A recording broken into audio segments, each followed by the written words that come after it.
The Pit and the Pendulum by Edgar Allan Poe was published in the year 1842 and it is an agonizing tale of terror and suspense.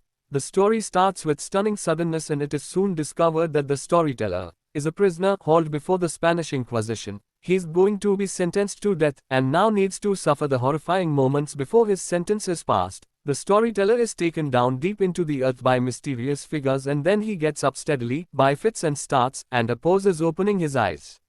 He doesn't have a clue where he is, yet he realizes it can't be any place acceptable. At the point when he at long last takes a look, it looked exactly as he dreaded. There's a dark emptiness so significant that it seems like it may choke out him. He fears they've chosen to bury him alive. He gets up to check if he's in a burial chamber, yet can't move. Finally, he takes a couple of steps, and is eased to find that he has a little space to move around in. He gets exhausted and eventually falls asleep.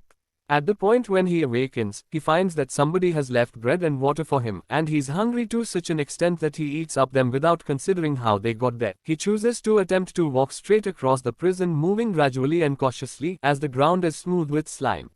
He possibly makes it a couple of steps when his torn clothes trip him up, and he falls flat on his face. He discovers that the jail is full of deep pits. The storyteller understands the Inquisitors' plan for him. They will murder him with death's most hideous moral horrors.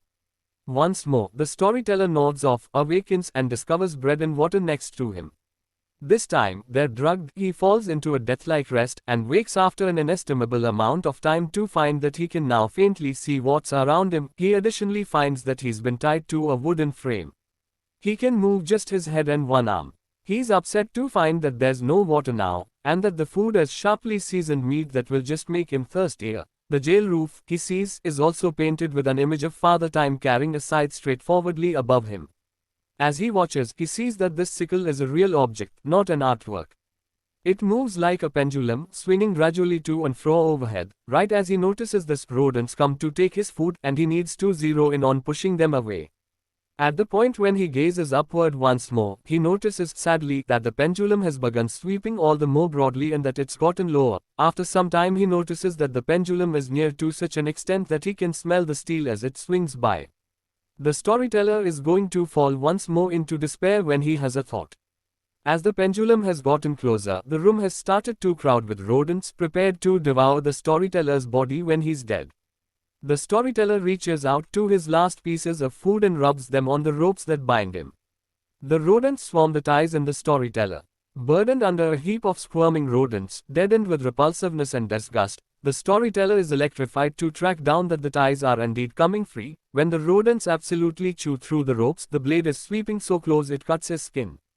He frees himself. As he sits tight for anything that's coming straight away, he notices a peculiar, sulphurous light coming into the cell through the creases in the metal walls and understands that extreme flames are thundering behind them. The blazing walls of the cell start gradually to surround him, and he sees that his torturers plan to constrain him into the pit. Wavering on the very edge, he shouts, and out of nowhere, the walls surge back. He hears human voices, and General Lasalle himself, the head of the French powers who oppose the Inquisition, grabs him by his arm.